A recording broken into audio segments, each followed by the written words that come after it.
So I'm going to show you how to make a quick and easy, very inexpensive way to raise your own mealworms which provide an extra supplement protein for your quail. Now what you're going to need is 3 of these large containers and 1 small container. Now the small one will sit on top like so, and this is where the main breeding colony will be, and the other 3 will change out throughout the life of the mealworms, and they will be changed out each time they go through different stages so that we don't have mealworms essentially cannibalizing themselves. We separate them through the age of their life.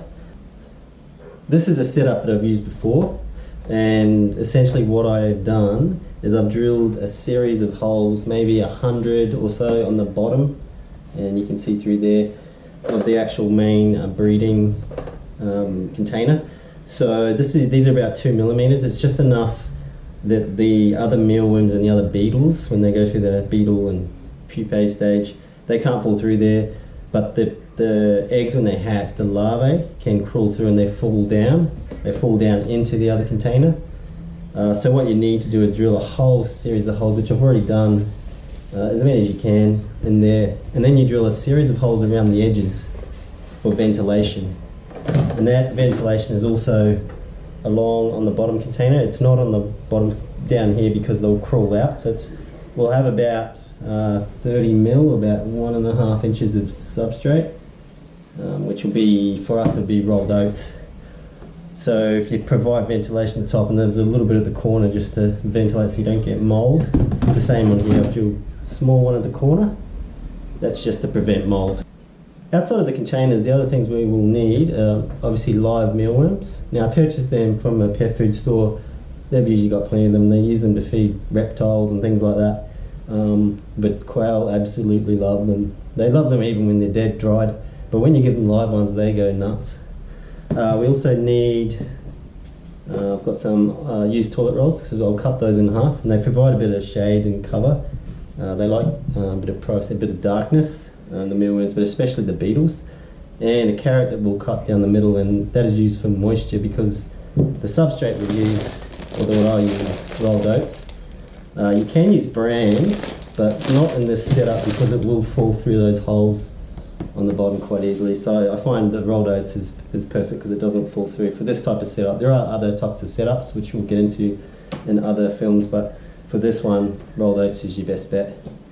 So the life cycle of a mealworm is in 4 stages. They start out as larvae. That's what you most commonly associate them with, running around looking like worms. That lasts for about 4 to 6 weeks. Then they go into a pupae stage, which is about 1 to 3 weeks. That's where they cocoon up. And after that, they hatch out into a beetle stage. They come out as soft shell, look a bit light coloured, but they darken up and go black. Now they can last for a few months in this stage, 1 to 3 months perhaps. The life cycles vary. And the whole time they're breeding with one another, so they usually be about 50-50 male-female. Once they lay eggs, they can take 1 to 3 weeks, and then they hatch, and then the cycle starts again. Okay, so we're ready to go. So we'll take the first big container, we just put the small one on top, and now we can put in our substrate, spread it around.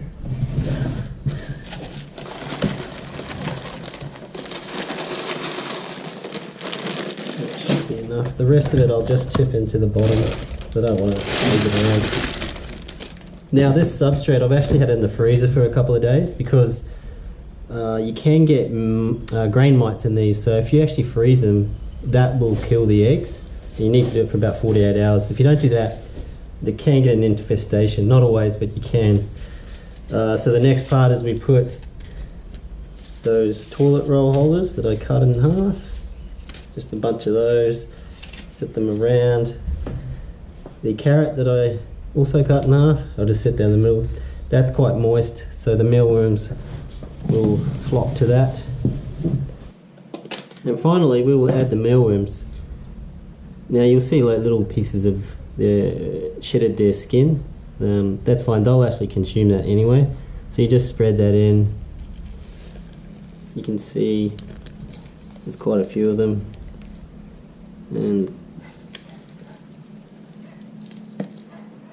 there's quite a few there, so Now they're in a finer substrate there, and some of it will fall to the bottom, but that's okay because the younger ones, when they hatch, will fall through and eat that. There will be some frass that falls through, that's their waste product. When that falls to the bottom, it'll all work its way through the top, but when it gets to the bottom, at some point, there'll need to be a clean out, but that's down the track. So it's a matter of just waiting until they convert to beetles, and then we'll go into the next stage from there.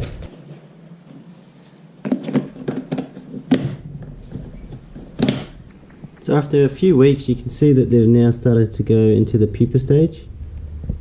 They're pretty immobile, they still can flick around, but yeah, they'll be in the stage for a couple of weeks, and then they'll move into the beetle stage and begin the process of laying eggs, mating and laying eggs. So we're now a couple of weeks in, so I'll just take a check, see how we're doing. As you can see, there's a couple of beetles have now hatched. Quite a lot of pupae still around. You'll see, yeah, there's plenty. You can see the light brown ones, they've just recently hatched. The black ones are a little bit older, and they'll be right to start mating. They prefer it to be a bit dark.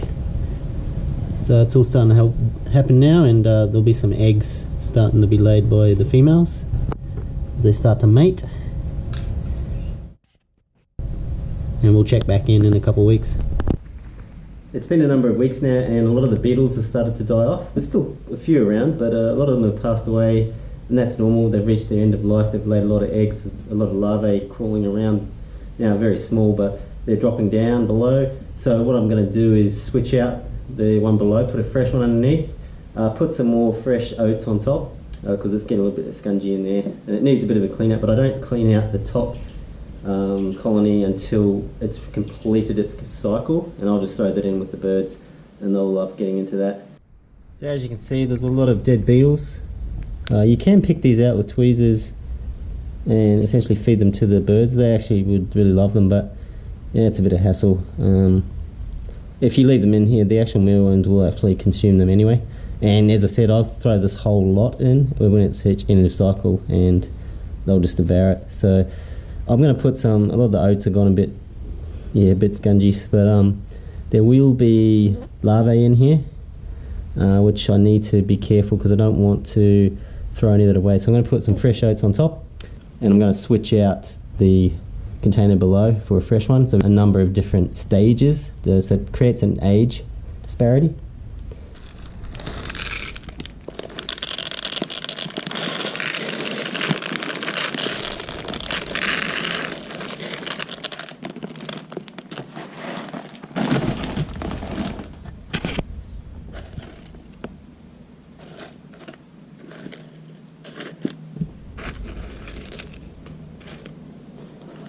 There's still a few crawling around, and at night, if you come out at night, there's a lot more going on. They just don't like the light so much. You can see movement. There's a fair few buried underneath right now. So I have a new container. Gonna put a bunch in there.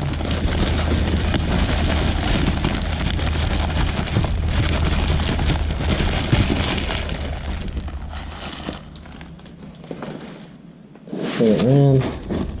It needs to be about 30 mil deep, about an inch. That's enough. So I'll put the colony on top. I'm just going to take this colony, switch it over. Now it's on top of the new one. You can see a lot of frass has dropped down. That's the waste product. Now I have to leave that because there'll be larvae in there, and they'll be too small to see right now. Eventually you'll start to see little movements. You'll just see the odd bit of oat just pop up and down. That's when you know they've reached a certain size. So I'm going to put some fresh oats on top, and yeah, keep them going. And I just put a carrot on there, just if they need some moisture they can feed on that. And lastly, I always seal these up because you may have rats or mice or something, or cockroaches that will want to get in and have a feed. We're done. Now for the quail. And if you've ever wondered if they're like mealworms,